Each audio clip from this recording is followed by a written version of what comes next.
Sí, doctor. Hemos quedado en esta parte, ¿no? De la función, del fin. ¿En qué punto hemos quedado? Perdón. O sea, le habíamos visto 3 puntos, incluyendo que lo habíamos terminado cerrando diciendo que no se concibe un derecho sin acción, ya que la acción es la que origina el proceso por la cual se puede conceder el amparo y satisfacción del mismo. Creo que acá, ¿no? No se concibe un derecho sin acción. Creo que hemos quedado ahí. Sí, sí, doctor.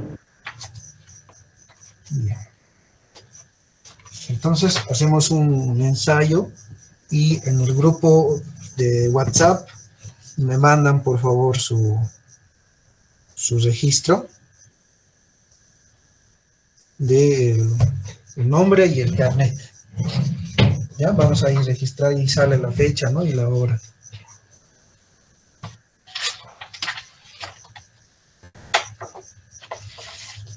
Bien, esta mañana estábamos estableciendo las bases para el estudio del derecho procesal, ¿no? Habíamos dicho que el derecho procesal es una rama del derecho de carácter público, es una rama de derecho público, autónoma, instrumental, habíamos dicho, y que tiene principios y además que tiene una doctrina propia para que las controversias que sucedan entre particulares, entre las personas, puedan ser restablecidas, puedan ser resueltas por un tercero imparcial, ¿sí? Y habíamos dicho que es el Estado, ¿no? Quien a través de un órgano, el órgano jurisdiccional, es quien va a otorgarnos tutela jurídica y de alguna manera va a restablecer, hemos dicho, la armonía y la paz social. Y habíamos ingresado a ver también el tema de las características y de ahí al tema de la importancia del derecho procesal penal.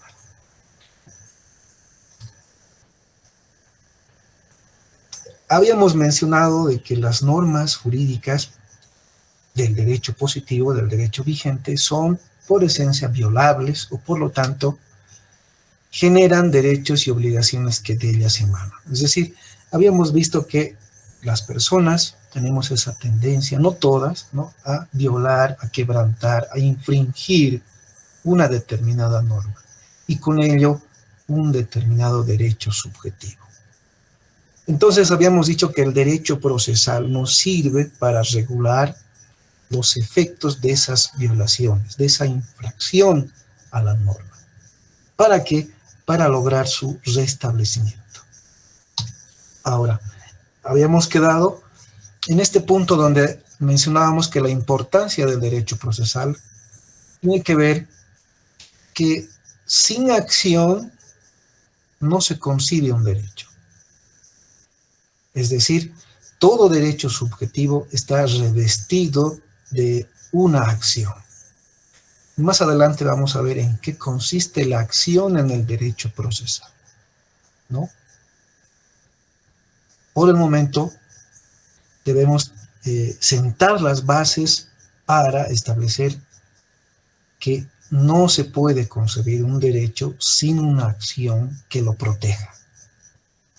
Para dar paso al proceso, se consiga un amparo y una satisfacción del derecho lesionado. De tal manera que el derecho procesal se constituye en un verdadero instrumento jurídico para la defensa de los derechos, sean individuales o sean colectivos. Un ejemplo de derecho colectivo puede ser, por ejemplo, la defensa, la protección del derecho a la salud, ¿no? Derecho a la salud, al medio ambiente, son derechos, ¿no?, colectivos que tienen que ver con un cúmulo de personas que se pueden ver afectadas por la afectación a este derecho, a este bien jurídico. Y es ahí donde el derecho procesal, ¿no?, interviene como instrumento jurídico para defender también estos derechos colectivos. Ahora bien, ¿cuál es el objeto del derecho procesal como tal? Decimos que el objeto es regular la función jurisdiccional del Estado, ¿no? Esta mañana habíamos visto que el derecho procesal tiene una importancia porque va a regular la función jurisdiccional del Estado.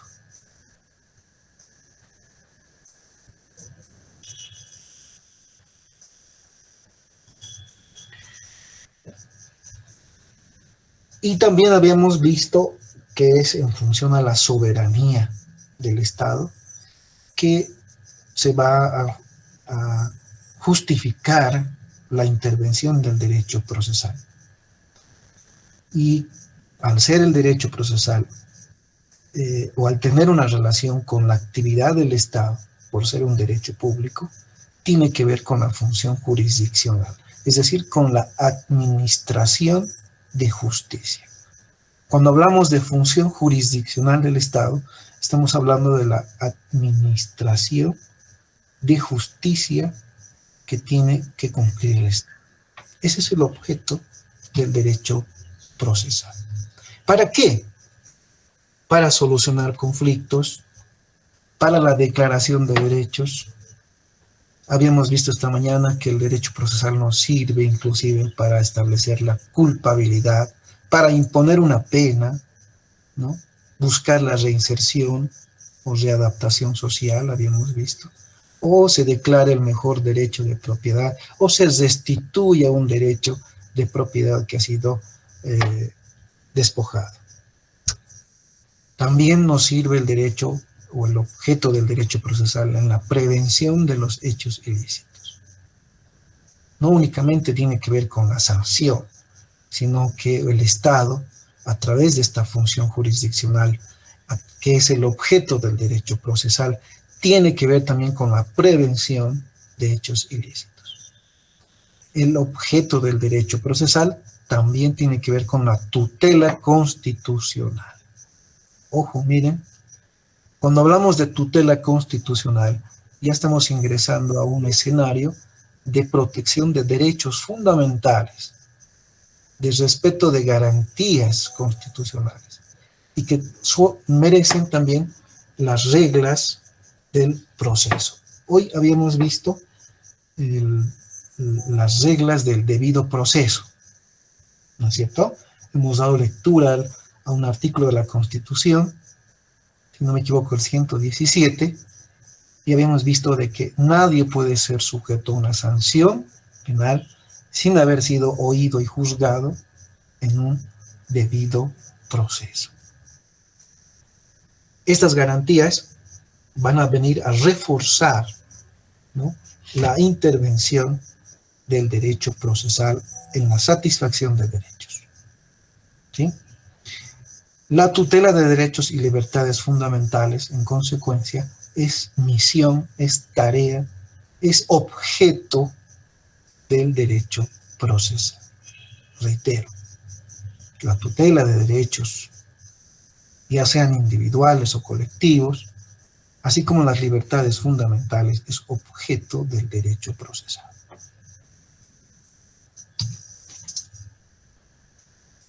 Ahora bien, ¿cuál es el fin del derecho procesal? El fin tiene que ver con garantizar la tutela del orden jurídico y con ello de los derechos.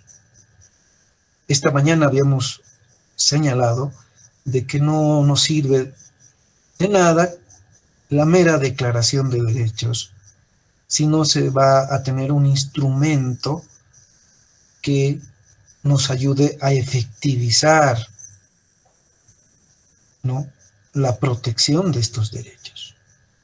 De tal manera que el fin del derecho procesal va a ser garantizar la tutela del orden jurídico y de estos derechos. Miren, porque sin derecho procesal no vamos a encontrar efectividad en nuestros derechos. Y con ello, este fin de la tutela, de garantizar la tutela, nos va a conllevar a asegurar la armonía y la paz social, ¿no? En vía de consecuencia, como se dice. Y a través de esta tutela, de este aseguramiento de la armonía y de la paz social, vamos a realizar al derecho objetivo. Vamos a realizar el contenido del derecho objetivo. ¿Okay? Y el derecho objetivo se encuentra a cargo de quién. ¿Quién se encarga de resolver una controversia? De declarar el derecho, de imponer una sanción. Habíamos dicho que es el órgano jurisdiccional, ¿sí? Y este órgano jurisdiccional que se encarna en jueces o tribunales, ¿no? Debe ser un tribunal, debe ser un órgano imparcial, justo, y debe resolver estos conflictos en la vía pacífica. El derecho, entonces, el derecho procesal, tiene esta finalidad de que se realice el derecho objetivo a través de una autoridad jurisdiccional que debe actuar de manera imparcial, justa, en la resolución de las controversias de forma pacífica. Esta labor que realiza el órgano jurisdiccional, pues, ni duda cabe, tiene que ver con la función jurisdiccional del Estado. Esa es la parte que quisiera que se tome muy en cuenta y la podamos grabar, ¿sí?, en nuestras cabezas. La garantía de tutela del orden jurídico para asegurar la armonía y la paz social y la realización del derecho objetivo a través de una autoridad jurisdiccional imparcial, justa y pacífica, tiene su resultado o tiene que ver con esa función jurisdiccional del Estado. Es decir, este fin que hemos hecho, este pequeño detalle, no es otra cosa que la función jurisdiccional del Estado. ¿Sí? Espero que esa parte haya quedado clara. Unidad del derecho procesal y sus diversas ramas. ¿Por qué decimos que el derecho procesal tiene esta característica de la unidad? Porque hemos dicho que tiene principios, ¿no? Principios fundamentales. Incluso habíamos revisado el artículo 180 de la Constitución y el 179, si más no me, o 78, donde se establecen los principios de la jurisdicción ordinaria. Todos estos principios que hacen al derecho procesal son comunes a todas las áreas, a todas las ramas del derecho. En tal sentido que se habla de una unidad del derecho procesal por su aplicabilidad a todas las ramas. Principios fundamentales que se van a aplicar, se van a invocar en cada una de las ramas del derecho. Llámese derecho civil, derecho penal, laboral, familiar, porque van a regir una línea de conducta, una línea de trabajo en el campo, en este caso, del derecho procesal. Porque no se olviden que en todas las ramas, incluidas las ramas sustantivas, existen principios, ¿no es cierto? Principios de naturaleza sustantiva y también, en este caso, tenemos principios de naturaleza procesal. Entonces, de acuerdo a la naturaleza del hecho y la norma, vamos a encontrar también principios. Y estos principios van a también sujetarse a esta característica de la unidad del derecho procesal. Entonces, en resumen, conclusión, decimos que se habla de la unidad del derecho procesal porque cuenta con principios fundamentales comunes a todas las áreas del derecho, y que estos principios son aplicables de acuerdo a la naturaleza del hecho y de la norma infringida, violada, ¿no? Puede ser una norma administrativa.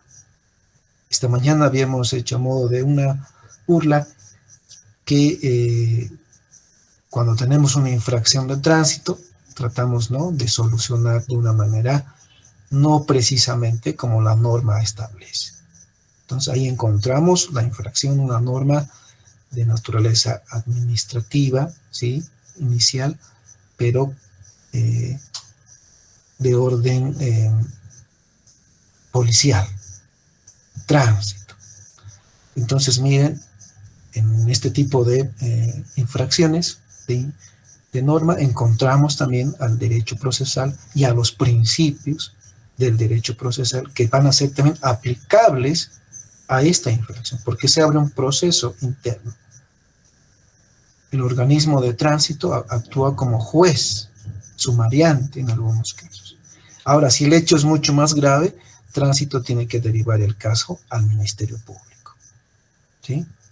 Y también se debe respetar los principios comunes del derecho procesal, entre ellos el que el día de hoy habíamos revisado, uno de los más importantes, como el debido proceso.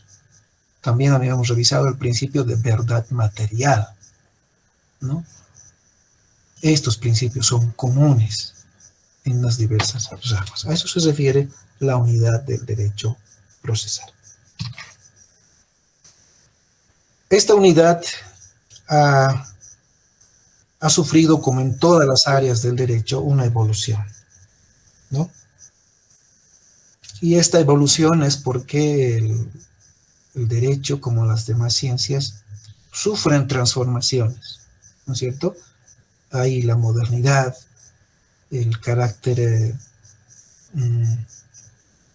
de avanzada de la tecnología que va ampliando las fronteras del derecho clásico, tradicional que conocemos. Una de ellas, por ejemplo, es el derecho informático, que está cobrando más espacio, ¿no?, más estudio en este tema de las estafas informáticas, por ejemplo, que están de moda. Entonces, este tipo de infracción, de violación a una norma específica, va a llevar también a una evolución y a una especialización de una rama del derecho y consiguientemente a una especialización del derecho procesal. O sea, sigue los pasos de estos fenómenos sociales el derecho procesal. Y de ahí también se rescata la unidad del derecho procesal. Tiene que mantener esta característica a la par de las transformaciones de los fenómenos sociales y a la par de la especialización. Estoy seguro que muchos de ustedes se van a especializar en una determinada rama del derecho. Y al especializarse van a tener que aplicar los principios, los institutos, los conceptos del derecho procesal para hacer efectivo, ¿no?, el reclamo, la tutela jurisdiccional por parte del Estado. Entonces, los principios generales del proceso justifican su estudio común y la unidad de la ciencia procesal. Los principios generales del proceso van a justificar el estudio común y la unidad de la ciencia procesal.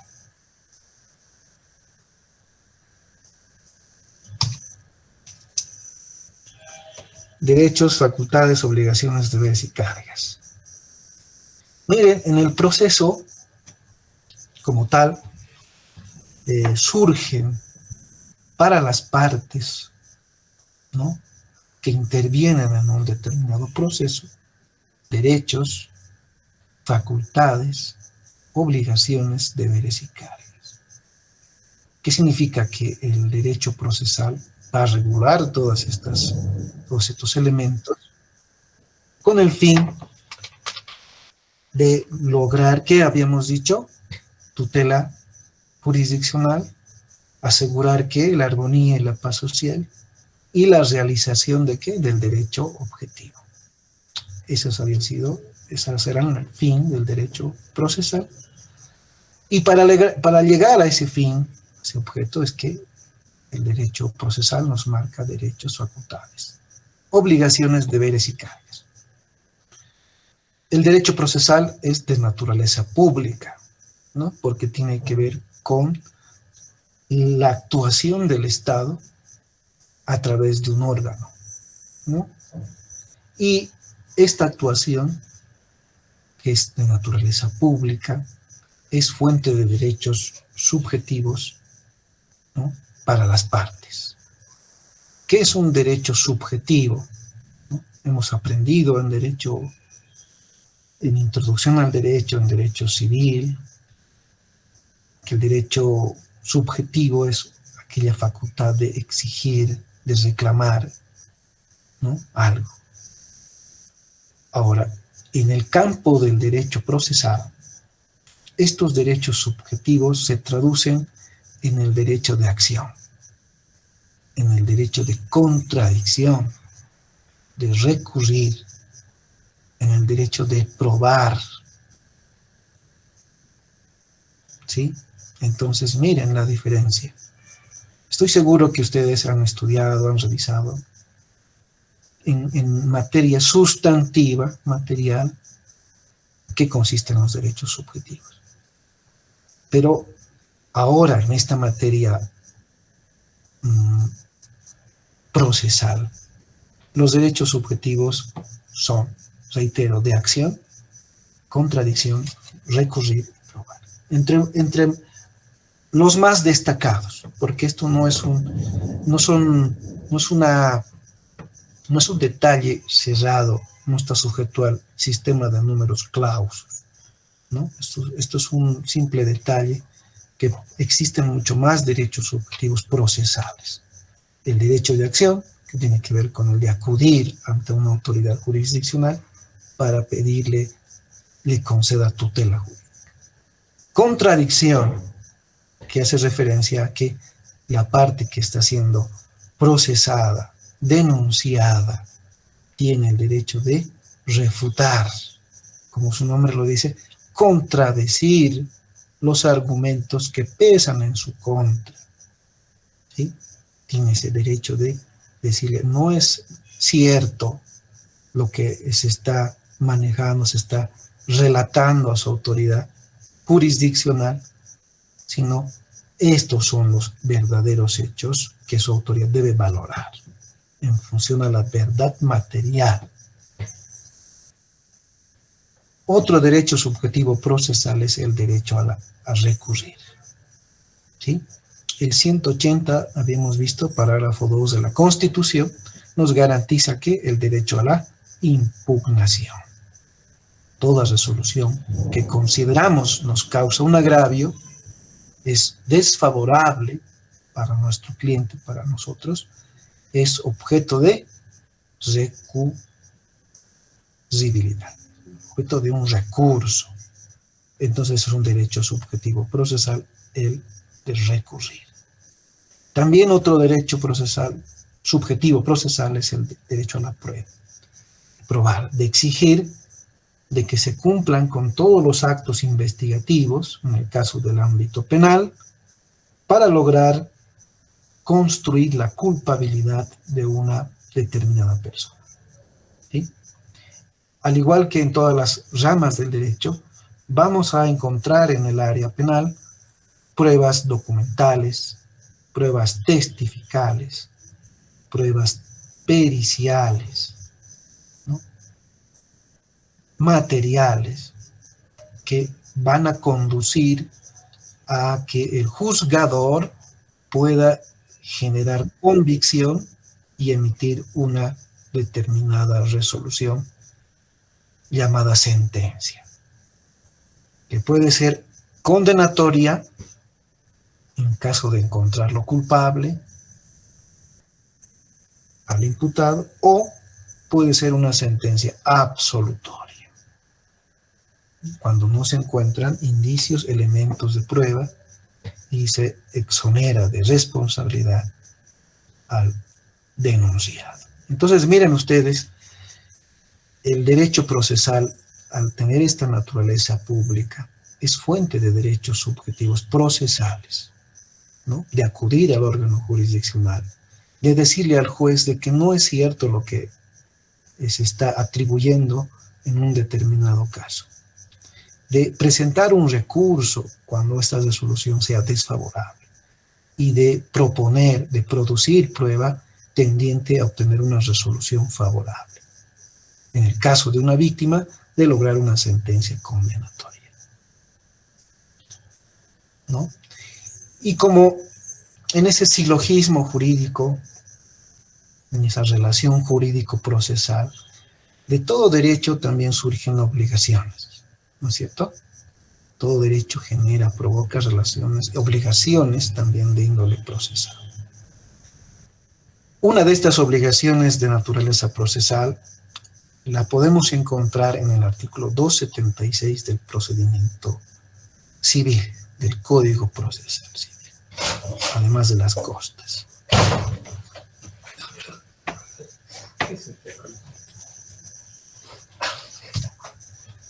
¿Tuviera el código?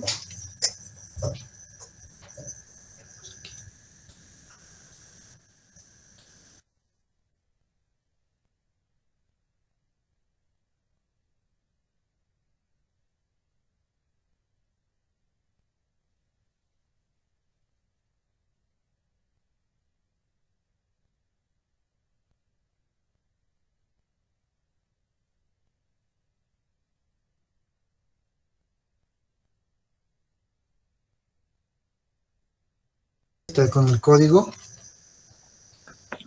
Doctor, artículo 276, interposición de recursos. Sí, 276. Numeral 1, el recurso de casación contra autos de vista se interpondrá por escrito ante el mismo tribunal que pronunció el fallo, cumpliendo los requisitos previstos en el artículo 274 del presente código, corriéndose en traslado a la parte contraria, que podría responder en el mismo plazo. Numeral 2. Cumplidos los plazos establecidos en el párrafo anterior, con o sin respuesta, el tribunal concederá el recurso ante el Tribunal Supremo de Justicia, disponiendo la remisión de los obrados originales en forma inmediata. Numeral 3. Notificadas las partes con el auto de concesión, la o el recurrente deberá prever el importe de los gastos de remisión del expediente en el plazo máximo de 15 días, bajo la pena de declararse de oficio la caducidad del recurso y la ejecutoria del auto de vista recurrido. Bien, quisiera resaltar el tercer parágrafo del 276. Miren qué dice: notificadas las partes con el auto de concesión, la o el recurrente deberá proveer el importe de los gastos de remisión del expediente en el plazo máximo de 15 días. Y miren qué dice: bajo pena de declararse de oficio la caducidad del recurso y la ejecutoria del auto de vista recurrido. Este es un claro ejemplo de las obligaciones procesales que emergen, ¿no?, de la naturaleza pública del derecho procesal. Porque si uno que apela a una resolución no va a pagar este importe, porque deben saber ustedes que cuando uno apela, en este caso un recurso de casación, el expediente, los antecedentes, tienen que ser remitidos al Tribunal Supremo de Justicia que se encuentra en Sucre, ¿no es cierto? El Tribunal Supremo de Justicia tiene su sede en la ciudad de Sucre. Entonces, este parágrafo nos manda la carga, la obligación procesal de cumplir con este importe en el plazo de 15 días, bajo pena de declararse, incluso dice, de oficio, la caducidad del. No compartimos mucho con esta redacción, porque los agravios que puede sufrir una persona con una resolución no pueden dejar de ser revisados por un tribunal de apelación porque no se haya pagado, ¿no?, el importe para su revisión. De alguna manera esto afecta al principio de gratuidad, ¿no?, de la administración de justicia, que lo hemos visto, está regulado por el 178 de la Constitución. De todas maneras, este es un ejemplo que se lo cita en el campo del derecho procesal civil, que tiene las partes, ¿no?, de cumplir con este importe para que el expediente sea remitido a un tribunal superior, que es en este caso Sucre, y se emita una resolución, ya sea revocando o confirmando la apelada, la resolución apelada.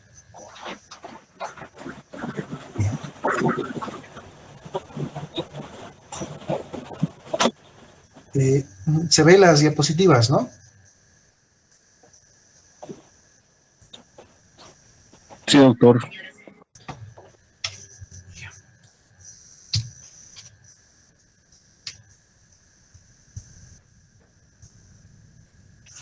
Pero no pasan, doctor. ¿No se puede ver? A ver, Se ve, pero me parece que ya ha pasado algunas diapositivas y hemos quedado en la primera que nos mostró. a ver, hemos quedado en esta, derechos, facultades y obligaciones. ¿Sí? Las anteriores dos diapositivas, doctor, no se transmitieron. Doctor, disculpe, tenemos ese problema de que acá en la reunión no se cambian las páginas. No sé si nos podría pasar las diapositivas al grupo, por favor. Ya, pero una vez concluida la materia, ¿sí? Está bien, doctor. Bien, a ver, hasta acá creo que tienen unidad de derecho procesal, ¿sí? ¿Podría dar retrocesos a las dos anteriores, doctor? Ya que no se habían pasado. A ver, hasta aquí. No han sido muchas. El fin que hemos realizado, la unidad.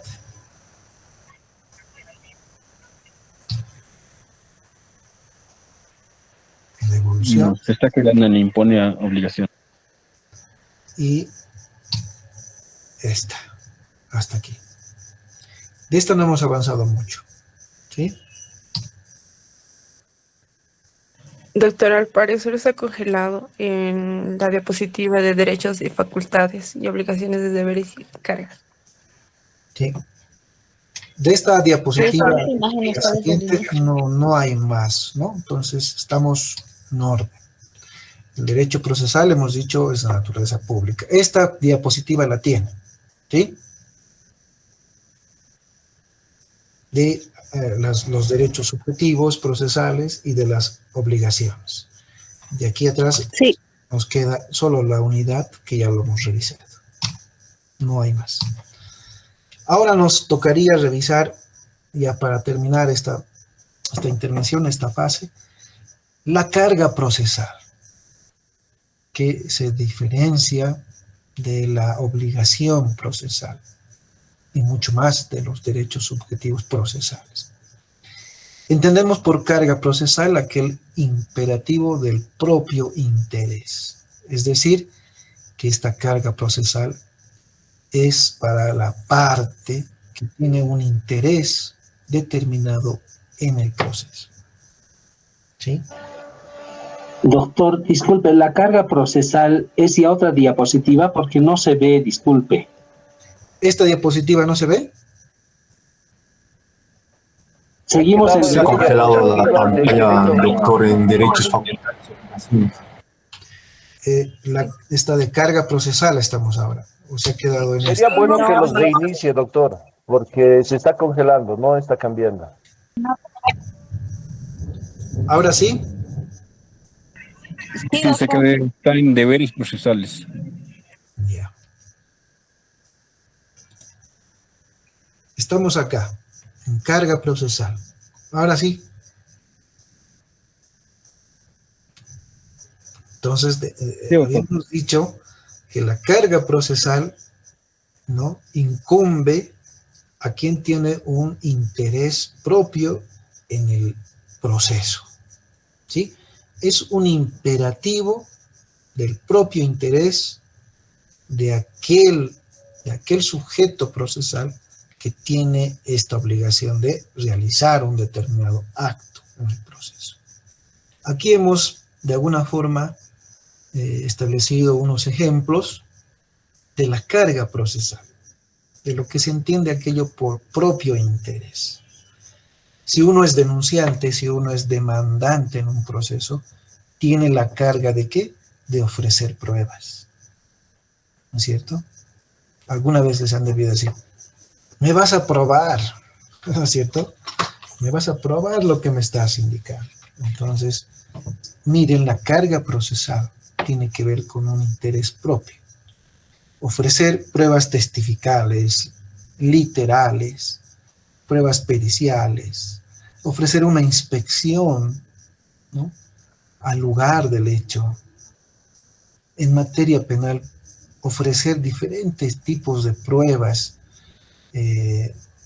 Miren, en el ámbito penal, cuando se tiene que descubrir un homicidio, existen pruebas de genética forense, de biología forense. Existen requerimientos para pericias por psicología forense, cuando la víctima en algunos casos es menor de edad, por ejemplo. Ahora también hay algunos espacios, como la cámara Gesell, para recibir la declaración de una víctima que más adelante, se entiende, no va a poder volver a reproducir lo que le ha pasado, el hecho. Una víctima de violación menor de edad, pues va a declarar en estos espacios que el Ministerio Público y la policía han creado para recibir esta declaración. Entonces, el resultado de esta declaración va a constituir un elemento de convicción. En otras palabras, ya en juicio, un elemento de prueba. ¿De quién? De la parte que está denunciando. Miren, esa es la carga procesal que esta mañana les indica. Designar un perito, nombrar un perito para que resuelva la falsedad de un documento, la falsedad de una firma, es pues una carga de la parte, carga procesal, porque hace a su propio interés, ¿no? Determinar la falsedad de una firma va a obrar en su interés del demandante, porque va a lograr generar convicción en el juez y va a lograr una nulidad de un documento. Lo mismo pasa en el ámbito penal. Ahora, aquí acotando muy pequeño, en el ámbito laboral, sabemos que existe una relación entre el empleador, ¿no?, y el obrero, el empleado. En este tipo de relación procesal, laboral, ¿quién tendrá la carga de la prueba? Así le llama el ámbito procesal. ¿Quién tiene la obligación de probar lo que dice? Miren, en el ámbito obrero, laboral, el empleador, se produce la inversión de la prueba, como decía nuestro compañero. Ya no es el empleador, el obrero quien debe probar, sino es el empleador, porque a criterio de la misma Constitución, el empleador se encuentra en una situación de ventaja respecto del empleado, del obrero. Ahí habíamos visto la naturaleza social del Estado que establece nuestra Constitución, ¿no? Pero esos son casos específicos donde la carga procesal recae en el débil. En la mayoría de los procesos civiles penales la carga de la prueba es de quien acusa. En materia penal existe también este principio, que la carga de la prueba, la carga procesal es del acusador, ya sea Ministerio Público o ya sea una víctima particular, ¿no? Y el imputado goza de ¿qué? hemos dicho esta mañana de un principio que es... Presunción de inocencia. Exacto. Entonces, esta persona no tiene por qué probar su inocencia. Su estado, su estatus jurídico, ya desde la Constitución, impone a las autoridades jurisdiccionales y a los fiscales a reconocerle ese estado de presunción de inocencia. Y las reglas del proceso penal dicen que quien tiene la carga de probar el delito, ¿no?, la acusación es el acusador particular. Y el representante de la sociedad, de los intereses generales de la sociedad, cuando se comete un delito, es el Ministerio Público. ¿Sí? La Ley Orgánica del Ministerio Público, la Ley 260, que les he pedido puedan traer y realizarla, establece en sus artículos iniciales de que el Ministerio Público es una institución autónoma, ¿no?, de naturaleza constitucional, encargada de la defensa de los intereses de la sociedad y defensa de la legalidad ordinaria. Y al ser representante de los intereses de la sociedad, tiene también que esta carga procesal, que en muchos de los casos debe ser de oficio, ¿no? De oficio significa que tiene que inmediatamente promover la investigación, no esperar de que la víctima le diga, pues, a presentar, ofrecer un testigo, anda a hacer el registro, no. La carga procesal de oficio, según el tipo de delito, tiene que estar a cargo del Ministerio Público.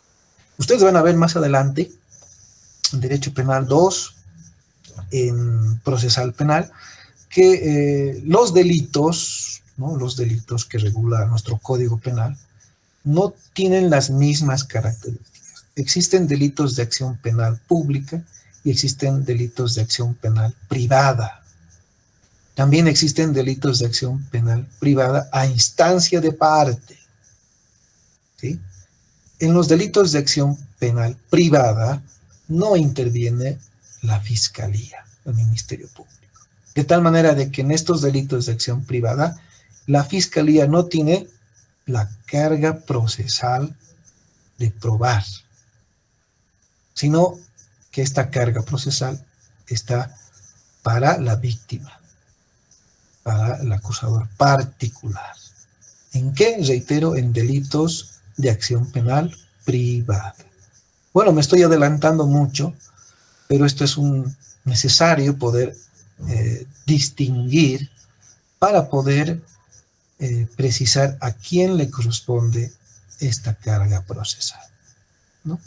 Ofrecimiento de prueba, designación de perito e incluso designación de depositario. El depositario se da en caso de secuestro de bienes y la carga procesal de poder designar a una persona que pueda administrar este bien mientras esté secuestrado es de la parte que tiene interés. ¿Sí? Si no se ofrece prueba, si no se designa un perito o un depositario en los plazos, ojo, plazos que la ley procesal establece, se puede perder este derecho, esta oportunidad procesal.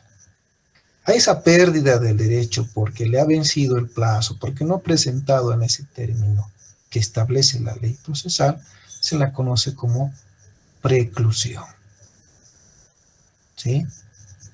Interponer un incidente, una excepción. En el artículo 314 del procedimiento penal nos fija plazos y oportunidades para presentar algún incidente o alguna excepción. Entonces, miren, esa es la nota distintiva de esta carga procesal que debe ser realizada de manera oportuna, hábil y de manera oportuna. Si no, se pierde. Y eso es en desmedro, en desventaja, en perjuicio, en última instancia, de la parte a la que nosotros estamos asesorando, estamos patrocinando. Ya seamos abogados defensores o seamos abogados de la víctima.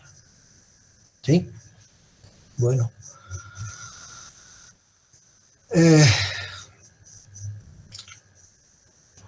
Deberes procesales, para cerrar.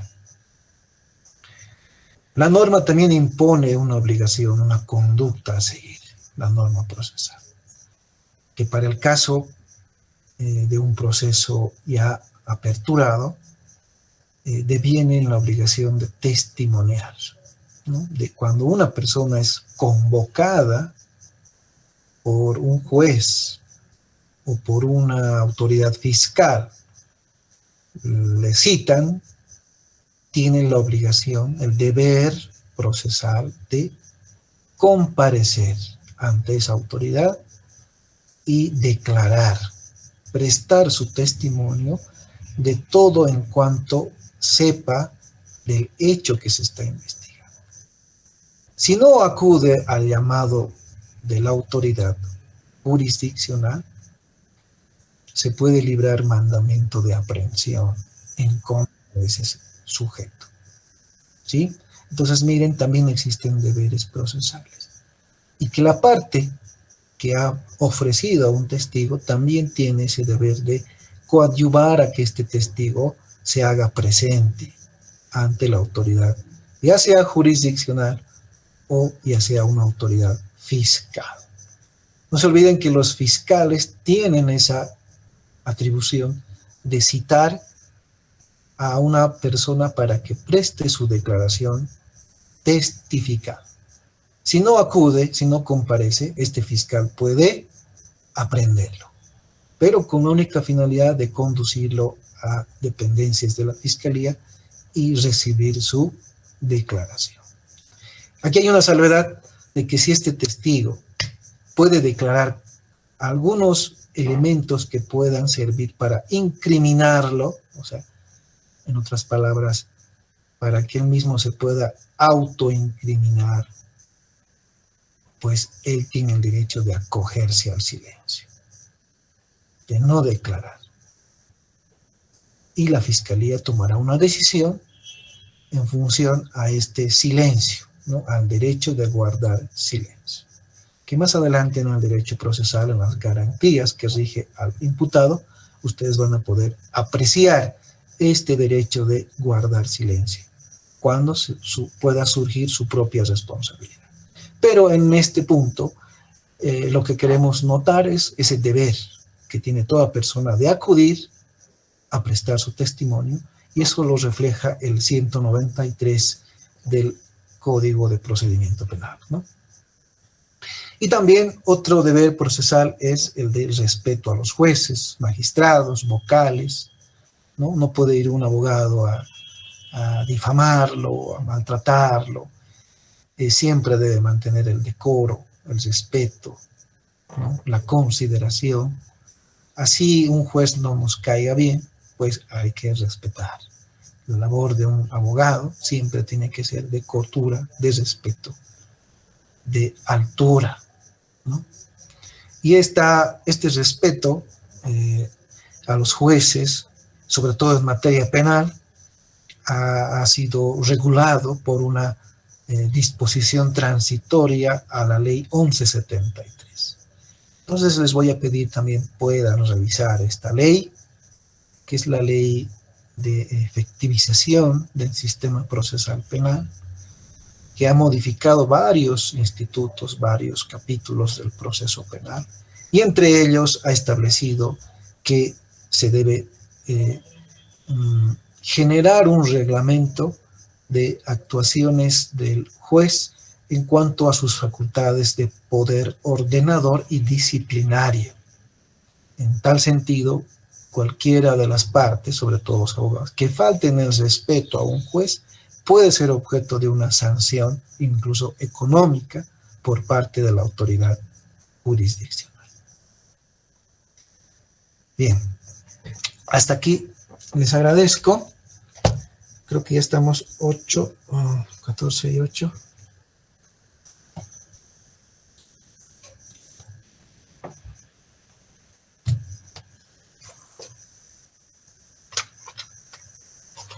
Bien, les agradezco por su tiempo. yo mañana, por favor, les voy a rogar, vamos a pasar el día viernes, con los horarios que estamos acordando, para poder continuar con la materia, les rogaría. ¿Sí? No hay más dudas, entonces tengo el registro de sus datos. Cualquier duda que tengan, me escriben también al interno para que yo pueda absolver sus consultas. Mañana, por favor, voy a hacer la consulta respectiva. Mañana no vamos a pasar clases, directamente el día viernes. ¿Ya? Ok, muchas gracias, doctor. Está bien, doctora.